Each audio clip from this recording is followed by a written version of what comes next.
Assalamualaikum warahmatullahi wabarakatuh. Perkenalkan, nama saya Cindy Rohadatul Aisy Jannah, absen 8 dari kelompok 2, dan teman saya Ayu Lestari, nomor absen 03.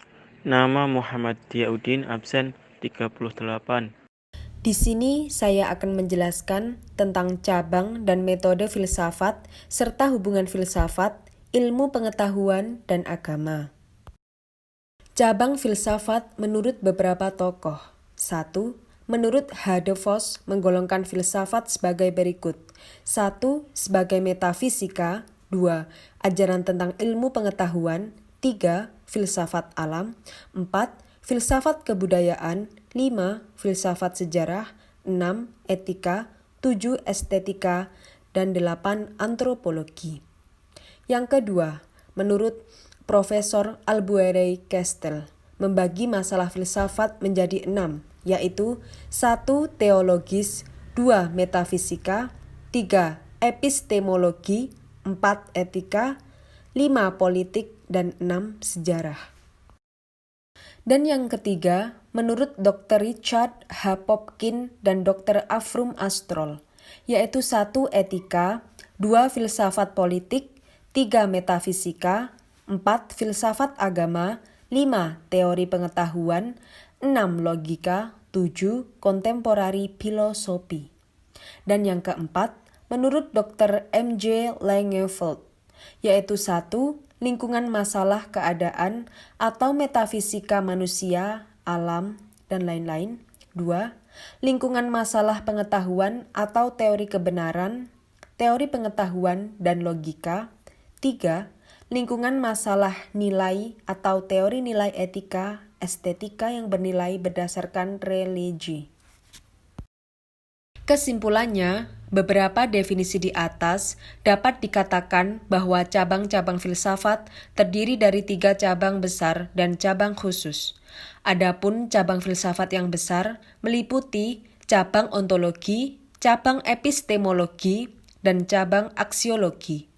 Sedangkan cabang filsafat yang khusus terdiri dari filsafat bahasa, filsafat matematika, dan filsafat agama.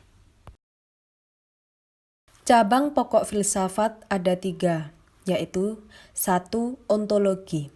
Menurut bahasa, ontologi berasal dari bahasa Yunani yaitu on atau ontos sama dengan ada dan logos sama dengan ilmu.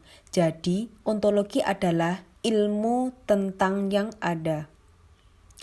Menurut istilah, ontologi ialah ilmu yang membahas tentang hakikat yang ada, yang merupakan ultimate reality, baik yang berbentuk jasmani atau konkret maupun rohani atau abstrak.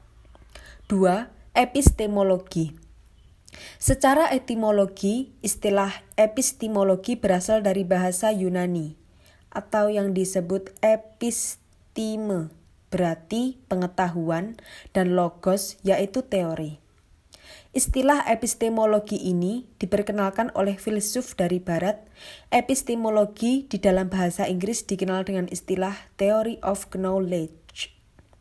Dapat disimpulkan bahwa epistemologi merupakan salah satu cabang filsafat yang mengkaji secara mendalam tentang asal mula pengetahuan, struktur, metode, dan validitas pengetahuan. 3. Aksiologi. Aksiologi berasal dari kata Yunani atau aksion, nilai, dan logos atau teori yang berarti teori tentang nilai. Jadi, aksiologi adalah ilmu yang menyelidiki tentang hakikat nilai. Yang ingin dicapai oleh aksiologi adalah hakikat dan manfaat yang terdapat dalam suatu pengetahuan. Mari kita menggali lebih dalam, apa sih ontologi? Ontologi dan metafisika. Ontologi terkait dengan ilmu metafisika. Mengapa? Karena ontologi membahas hakikat yang ada. Metafisika menjawab pertanyaan apakah hakikat kenyataan ini sebenar-benarnya. Pada suatu pembahasan, metafisika merupakan bagian dari ontologi. Tetapi pada pembahasan lain, ontologi merupakan salah satu dimensi saja dari metafisika. Karena itu, metafisika dan ontologi merupakan dua hal yang saling terkait. Nah, ada juga objek formal ontologi. Objek formal ontologi adalah hakikat seluruh realitas. Bagi pendekatan kuantitatif, realitas tampil dalam kuantitas atau jumlah, telaahnya akan menjadi kualitatif. Realitas akan tampil menjadi aliran-aliran materialisme, idealisme, naturalisme, atau hilomorfisme. Dan yang kedua, epistemologi. Epistemologi membicarakan dua hal, yaitu satu, hakikat pengetahuan muncul dua pandangan. Pandangan yang pertama, realisme, yaitu pengetahuan manusia real adanya dalam kehidupan. Dua, idealisme, yaitu hakikat ilmu pengetahuan tidak terdapat dalam dunia real, melainkan konsep ideal atau dunia ide-ide. Dan hal yang kedua, yaitu sumber pengetahuan muncul tiga pandangan. Yang pertama, rasionalisme, mengatakan bahwa sumber pengetahuan muncul dari rasio atau akal manusia. Dua, empirisme, sumber pengetahuan adalah indera manusia. Tiga, kritisme, pengetahuan manusia bersumber dari luar diri manusia, yaitu Tuhan. Yang ketiga, kita membahas tentang aksiologi. Aksiologi dibagi menjadi dua, yaitu satu, nilai dalam aksiologi, dan dua, karakteristik nilai. Nilai dalam aksiologi yaitu satu, etika. Etika adalah cabang filsafat aksiologi yang membahas tentang masalah-masalah moral. Dua, estetika. Estetika adalah salah satu cabang filsafat yang membahas tentang keindahan. Nah, karakteristik nilai yaitu satu, nilai objektif atau subjektif. Nilai itu objektif jika ia tidak bergantung pada subjek atau kesadaran yang menilai. Sebaliknya, nilai itu subjektif jika eksistensinya atau maknanya dan validitasnya tergantung pada reaksi subjek yang melakukan penilaian tanpa mempertimbangkan apakah ini bersifat psikis atau fisik. Dua, nilai absolut atau berubah. Suatu nilai dikatakan absolut atau abadi apabila nilai yang berlaku sekarang sudah berlaku sejak masa lampau atau akan berlaku serta abas sepanjang masa, serta akan berlaku bagi siapapun tanpa memperhatikan ras maupun kelas sosial. Nah, sekarang kita membahas tentang metode filsafat. Metode filsafat ada 10. Yang pertama, yaitu metode kritis. Metode ini dipergunakan oleh Socrates Plato. Prinsip dari metode ini adalah bersifat analisa. Istilah dan pendapat merupakan penafsiran yang menjelaskan keyakinan dan memperlihatkan pertentangan. 2. Metode intuitif. Metode yang dikembangkan oleh Bergson dan Plotinus ini sering dikatakan tidak bertumpu pada intelek dan rasionalisasi manusia, tetapi tidak bersifat anti-intelektual. 3. Metode skolastik. Metode ini dipergunakan oleh Aristoteles dan Thomas Aquinas pada abad pertengahan. Metode ini pada prinsipnya bersifat sintetis deduktif. 4. Metode matematis. Metode ini dipergunakan oleh Descartes dan pengikutnya. Metode ini dimulai dengan analisa terhadap hal-hal yang kompleks, dicapai intuisi akan hakikat-hakikat yang sederhana atau ide terang dan berbeda dari yang lain. 5. Metode empiris. Metode ini dipergunakan oleh Hobbes, John Locke, Berkeley, dan Hume. Metode ini berpijak pada sikap bahwa hanya pengalamanlah atau empiria yang dapat menyajikan pengertian yang benar. Maka, semua pengertian ide-ide dalam introspeksi dibandingkan dengan kesan-kesan impresi dan kemudian disusun bersama secara geometri.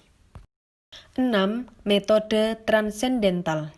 Metode ini dipergunakan oleh Immanuel Kant dan kelompok neoskolastik.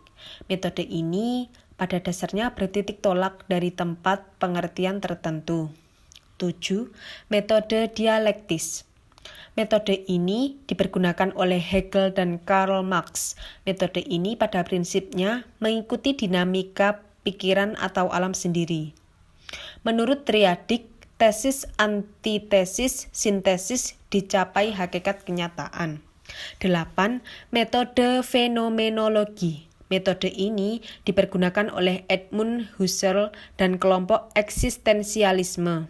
Metode ini pada dasarnya melakukan pemotongan secara sistematis atau reduction. 9. Metode neopositivistik. Metode ini pada prinsipnya meletakkan pemahaman terhadap hakikat kenyataan dengan jalan mempergunakan aturan-aturan seperti yang berlaku pada ilmu pengetahuan positif, khususnya ilmu eksakta. Dan yang terakhir, metode analitika bahasa. Metode ini dipergunakan oleh Ludwig Wittgenstein. Metode ini pada prinsipnya melakukan analisa berdasarkan pemakaian bahasa sehari-hari atau ordinary language, sehingga dapat ditentukan sah atau tidaknya ucapan-ucapan filosofis. Selanjutnya, kedudukan filsafat dengan ilmu pengetahuan. Ilmu filsafat pada hakikatnya mempelajari segala sesuatu dan merupakan awal dari berkembangnya sesuatu revolusi besar dalam ilmu pengetahuan dunia. Sehingga dengan berilmu filsafat, manusia ingin mencari hakikat kebenaran kepada pengetahuan yang absolut.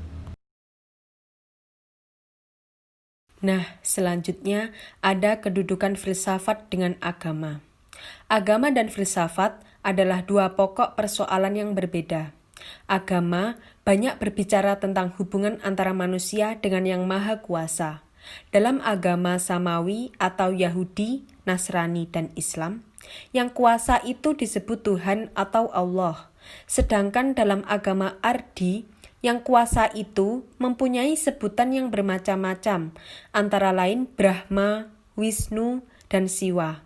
Dalam agama Hindu, Buddha, Gautama dalam agama Buddha, dan sebagainya. Semua itu merupakan bagian dari ajaran agama dan setiap ajaran agama itulah yang menjadi objek pembahasan filsafat agama. Filsafat seperti yang dikemukakan bertujuan menemukan kebenaran.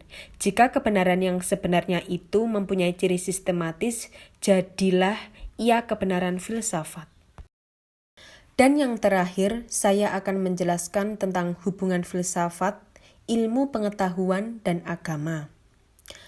Dari ketiga tersebut, baik ilmu pengetahuan, filsafat, maupun agama merupakan sumber atau wadah kebenaran atau objektivitas atau bentuk kebenaran. Dalam pencarian kebenaran atau objektivitas, ketiga bentuk pengetahuan itu masing-masing mempunyai metode, sistem dan mengolah objeknya selengkapnya sampai habis-habisan. Ketiganya menjadi besar berkat pencarian dari perenungan yang didorong oleh cinta yang murni kepada kebenaran. Sekian presentasi dari kelompok kami. Ada kurang lebihnya mohon maaf. Wassalamualaikum warahmatullahi wabarakatuh.